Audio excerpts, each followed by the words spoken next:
श्रीमद् भागवत महापुराण स्कंद चौथा अध्याय 22वां।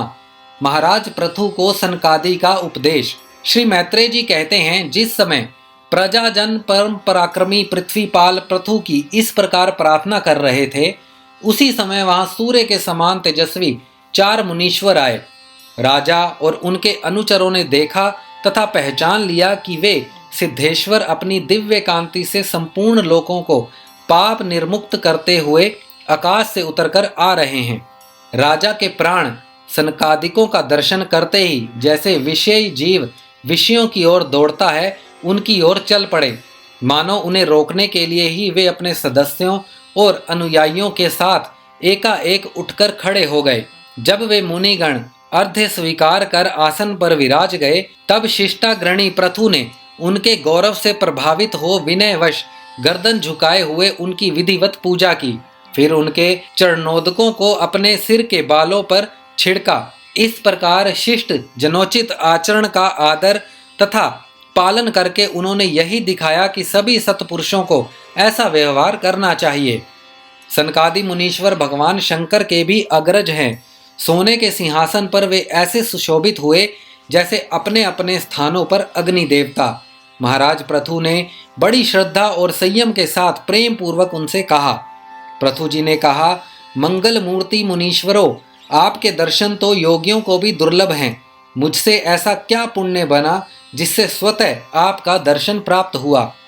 जिस पर ब्राह्मण तथा अनुचरों के सहित श्री शंकर या विष्णु भगवान प्रसन्न हो, उसके लिए इहलोक और परलोक में कौन सी वस्तु दुर्लभ है। इस दृश्य प्रपंच के कारण महतत्व आदि यद्यपि सर्वगत हैं, तो भी वे सर्वसाक्षी आत्मा को नहीं देख सकते। इसी प्रकार यद्यपि आप समस्त लोकों में विचरते रहते हैं, तो भी अंधिकारी लोग आपको देख नहीं पाते। जिनके घरों में आप जैसे पूज्य पुरुष उनके जल, तर्ण, पृथ्वी, गृहस्वामी अथवा सेवक आदि किसी अन्य पदार्थ को स्वीकार कर लेते हैं, वे गृहस्थ धनहीन होने पर भी धन्य हैं। जिन घरों में कभी भगवत भक्तों के परम पवित्र चरणोदक के छींटे नहीं पड़े, वे सब प्रकार की रिद्धि सिद्धियों से भरे होने पर भी ऐसे वृक्षों के समान हैं जिन पर सांप रहते हैं। मुनीश्वरों, आपका स्वागत है। आप लोग तो बाल्यावस्था से ही मुमुक्षों के मार्ग का अनुसरण करते हुए एकाग्र चित्त से ब्रह्मचर्य आदि महान व्रतों का बड़ी श्रद्धा पूर्वक आचरण कर रहे हैं। स्वामियों, हम लोग अपने कर्मों के वशीभूत होकर विपत्तियों के क्षेत्र रूप इस संसार में पड़े हुए केवल इंद्रिय संबंधी भोगों को ही परम पुरुषार्थ मान रहे हैं। सो क्या हमारे निस्तार का भी कोई उपाय है? आप लोगों से कुशल प्रश्न करना उचित नहीं है, क्योंकि आप निरंतर आत्मा में ही रमण करते हैं। आप में यह कुशल है और यह अकुशल है, इस प्रकार की वृत्तियां कभी होती ही नहीं। आप संसारा नल से संतप्त जीवों के परम सुहृदय हैं। इसीलिए आप में विश्वास करके मैं यह पूछना चाहता हूं कि इस संसार में मनुष्य का किस प्रकार सुगमता से कल्याण हो सकता है। यह निश्चय है कि जो आत्मवन पुरुषों में आत्मा रूप से प्रकाशित होते हैं और उपासकों के हृदय में आपके स्वरूप को प्रकट करने वाले हैं, वे अजन्मा भगवान नारायण ही अपने भक्तों पर कृपा करने के लिए आप जैसे सिद्ध पुरुषों के रूप में इस पृथ्वी पर विचरा करते हैं। श्री मैत्रेय जी कहते हैं, राजा पृथु के ये युक्ति युक्त गंभीर परिमित और मधुर वचन सुनकर श्री सनत कुमार जी बड़े प्रसन्न हुए और कुछ मुस्कुराते हुए कहने लगे। श्री सनत कुमार जी ने कहा, महाराज, आपने सब कुछ जानते हुए भी समस्त प्राणियों के कल्याण की दृष्टि से बड़ी अच्छी बात पूछी। सच है, साधु पुरुषों की बुद्धि ऐसे ही हुआ करती है। सत्पुरुषों का समागम श्रोता और वक्ता दोनों को ही अभिमत होता है, क्योंकि उनके प्रश्नोत्तर सभी का कल्याण करते हैं। राजन, श्री मधुसूदन भगवान के चरण कमलों के गुणानुवाद में अवश्य ही आपकी अविचल प्रीति है। हर किसी को इसका प्राप्त होना बहुत कठिन है, और प्राप्त हो जाने पर यह हृदय के भीतर रहने वाले उस वासना रूप मल को सर्वथा नष्ट कर देती है, जो और किसी उपाय से जल्दी नहीं छूटता। शास्त्र जीवों के कल्याण के लिए भली भांति विचार करने वाले हैं। उनमें आत्मा से भिन्न देहादि के प्रति वैराग्य तथा अपने आत्मस्वरूप निर्गुण ब्रह्मा में सुदृढ़ अनुराग होना, यही कल्याण का साधन निश्चित किया गया है। शास्त्रों का यह भी कहना है कि गुरु और शास्त्र के वचनों में विश्वास रखने से, भगवत धर्मों का आचरण करने से, तत्व जिज्ञासा से, ज्ञान योग की निष्ठा से, योगेश्वर श्री हरि की उपासना से, नित्य प्रति पुण्य कीर्ति श्री भगवान की पावन कथाओं को सुनने से, जो लोग धन और इंद्रियों के भोगों में ही रत हैं, उनकी गोष्ठी में प्रेम ना रखने से, उन्हें प्रिय लगने वाले पदार्थों का आसक्ति पूर्वक संग्रह ना करने से, भगवत गुणामृत का पान करने के सिवा अन्य समय आत्मा में ही संतुष्ट रहते हुए एकांत सेवन में प्रेम रखने से, किसी भी जीव को कष्ट ना देते से, निर्वृत्ति निष्ठा से आत्महित का अनुसंधान करते रहने से, श्री हरि के पवित्र चरित्र रूप श्रेष्ठ अमृत का आस्वादन करने से, निष्काम भाव से यम नियमों का पालन करने से, कभी किसी की निंदा ना करने से, योग क्षेम के लिए प्रयत्न ना करने से,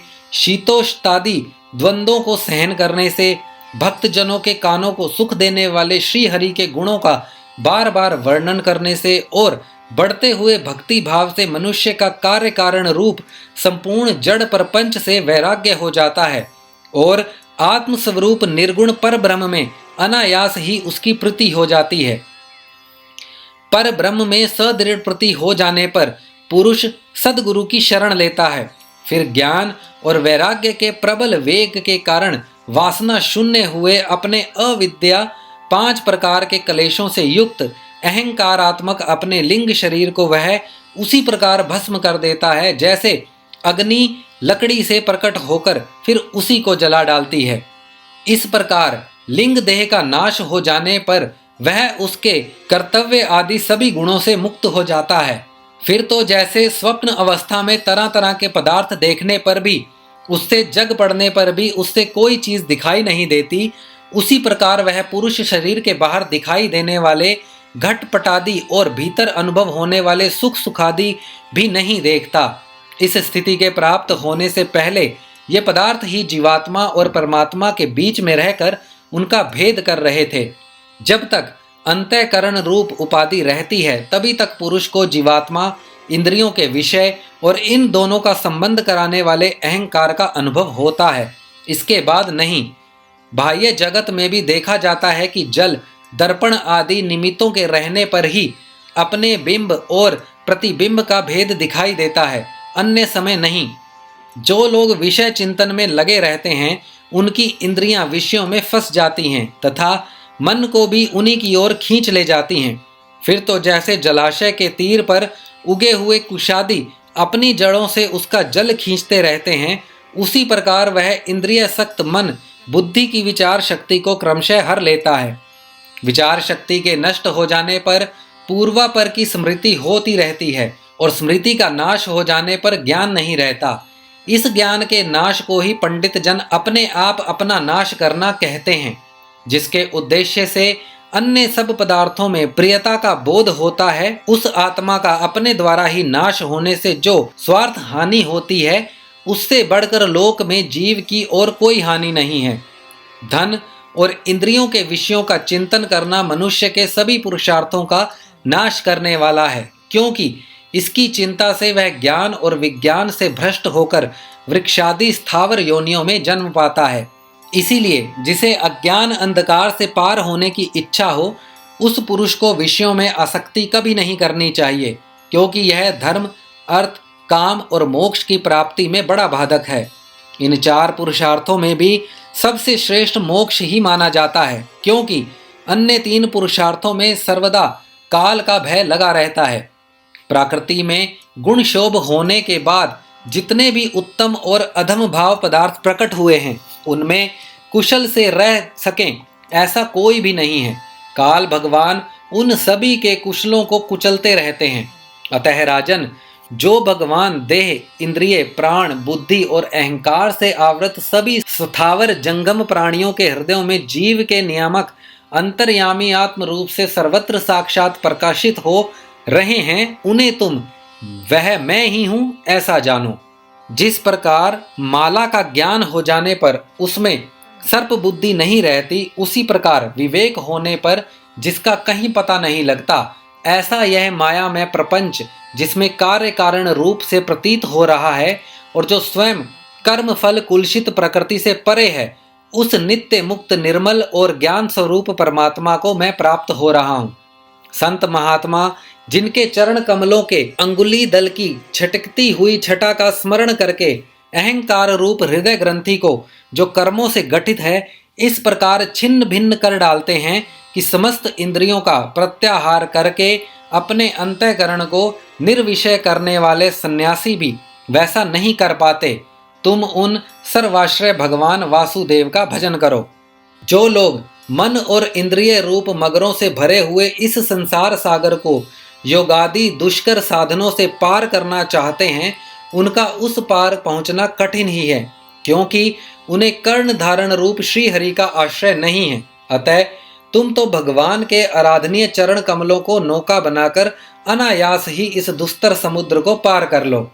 श्री मैत्रेय जी कहते हैं, विदुर जी, ब्रह्मा जी के पुत्र आत्मज्ञानी सनत कुमार जी के इस प्रकार आत्म तत्व का उपदेश पाकर महाराज पृथु ने उनकी बहुत प्रशंसा करते हुए कहा। राजा पृथु ने कहा, भगवन दीनदयाल श्री हरि ने मुझ पर पहले कृपा की थी, उसी को पूर्ण करने के लिए आप लोग पधारे हैं। आप लोग बड़े ही दयालु हैं। जिस कार्य के लिए आप लोग पधारे हैं उसे आप लोगों ने अच्छी तरह संपन्न कर दिया। अब इसके बदले में मैं आप लोगों को क्या दूं? मेरे पास तो शरीर और इसके साथ जो कुछ है वह सब महापुरुषों का ही प्रसाद है। ब्राह्मण, प्राण, स्त्री, पुत्र, सब प्रकार की सामग्रियों से भरा हुआ भवन, राज्य, सेना, पृथ्वी और कोश, यह सब कुछ आप ही लोगों का है, अतः आपके ही श्री चरणों में अर्पित है। वास्तव में तो सेनापतित्व, राज्य, दंड विधान और संपूर्ण लोकों के शासन का अधिकार वेद शास्त्रों के ज्ञाता ब्राह्मणों को ही है। ब्राह्मण अपना ही खाता है, अपना ही पहनता है और अपनी ही वस्तु दान देता है। दूसरे क्षत्रिय आदि तो उसी की कृपा से अन्न खाने को पाते हैं। आप लोग वेद के परगामी हैं। आपने अध्यात्म तत्व का विचार करके हमें निश्चित रूप से समझा दिया है कि भगवान के प्रति इस प्रकार की अभेद भक्ति ही उनकी उपलब्धि का प्रधान साधन है। आप लोग परम कृपालु हैं, अतः अपने इस दीनोद्धार रूप कर्म से ही सर्वदा संतुष्ट रहें। आपके इस उपकार का बदला कोई क्या दे सकता है? उसके लिए प्रयत्न करना भी आपकी हंसी कराना ही है। श्री मैत्रेय जी कहते हैं, विदुर जी, फिर आदिराज पृथु ने आत्मज्ञानियों में श्रेष्ठ सनकादि की पूजा की और वे उनके शील की प्रशंसा करते हुए सब लोगों के सामने ही आकाश मार्ग से चले गए। महात्माओं में अग्रगण्य महाराज पृथु उनके आत्मोपदेश पाकर चित्त की एकाग्रता से आत्मा में ही स्थित रहने के कारण अपने को कृतकृत्य सा अनुभव करने लगे। वे ब्राह्मण पर्ण बुद्धि से समय, स्थान, शक्ति, न्याय और धन के अनुसार सभी कर्म करते थे। इस प्रकार एकाग्र चित्त से समस्त कर्मों का फल परमात्मा को अर्पण करके आत्मा को कर्मों का साक्षी एवं प्रकृति के अतीत देखने के कारण वे सर्वथा निर्लिप्त रहे। जिस प्रकार सूर्य देव सर्वत्र प्रकाश करने पर भी वस्तुओं के गुण दोष से निर्लेप रहते हैं, उसी प्रकार सार्वभौम साम्राज्य लक्ष्मी से संपन्न और गृहस्थ आश्रम में रहते हुए भी अहंकार शून्य होने के कारण वे इंद्रियों के विषयों में आसक्त नहीं हुए। इस प्रकार आत्मनिष्ठा में स्थित होकर सभी कर्तव्य कर्मों का यथोचित रीति से अनुष्ठान करते हुए उन्होंने अपनी भार्या आर्ची के गर्भ से अपने अनुरूप 5 पुत्र उत्पन्न किए। उनके नाम विजिताश्व, धूम्रकेशु, हर्यश, द्रविण और वृक थे। महाराज पृथु भगवान के अंश थे। वे समय समय पर जब जब आवश्यक होता था जगत के प्राणियों की रक्षा के लिए अकेले ही समस्त लोकपालों के गुण धारण कर लिया करते थे। अपने उदार मन, प्रिय और हितकारी वचन, मनोहर मूर्ति और सौम्य गुणों के द्वारा प्रजा का रंजन करते रहने से दूसरे चंद्रमा के समान उनका राजा यह नाम सार्थक हुआ। सूर्य जिस प्रकार गर्मी में पृथ्वी का जल खींचकर वर्षा काल में उसे पुनः पृथ्वी पर बरसा देता है तथा अपनी किरणों से सबको ताप पहुंचाता है, उसी प्रकार वे कर रूप से प्रजा का धन लेकर उसे दुष्काल आदि के समय मुक्त हस्त से प्रजा के हित में लगा देते थे तथा सब पर अपना प्रभाव जमाए रखते थे। वे तेज में अग्नि के समान दुर्घर्ष, इंद्र के समान अजय, पृथ्वी के समान क्षमाशील और स्वर्ग के समान मनुष्यों की समस्त कामनाएं पूर्ण करने वाले थे। समय समय पर प्रजाजनों को तृप्त करने के लिए वे मेघ के समान उनके अभीष्ट अर्थों को खुले हाथ से लुटाते रहते थे। वे समुद्र के समान गंभीर और पर्वतराज सुमेरु के समान धैर्यवान भी थे। महाराज पृथु दुष्टों के दमन करने में यमराज के समान, आश्चर्यपूर्ण वस्तुओं के संग्रहण में हिमालय के समान, कोष की समृद्धि करने में कुबेर के समान और धन को छिपाने में वरुण के समान थे। शारीरिक बल, इंद्रियों की पटुता तथा पराक्रम में सर्वत्र गतिशील वायु के समान और तेज की असहायता में भगवान शंकर के समान, सौंदर्य में कामदेव के समान, उत्साह में सिंह के समान, वात्सल्य में मनु के समान और मनुष्यों के अधिपत्य में सर्वसमर्थ ब्रह्मा जी के समान थे। ब्रह्म विचार में बृहस्पति, इंद्रिय जय में साक्षात श्रीहरि तथा गौ, ब्राह्मण, गुरुजन एवं भगवत भक्तों की भक्ति, लज्जा, विनय, शील एवं परोपकार आदि गुणों में आपने ही समान थे। लोग त्रिलोकी में सर्वत्र उच्च स्वर से उनकी कीर्ति का गान करते थे। इससे वे स्त्रियों तक के कानों में वैसे ही प्रवेश पाए हुए थे जैसे सतपुरुषों के हृदय में श्री राम। श्रीमद् भागवत महापुराण स्कंद चौथा अध्याय 22वां समाप्त।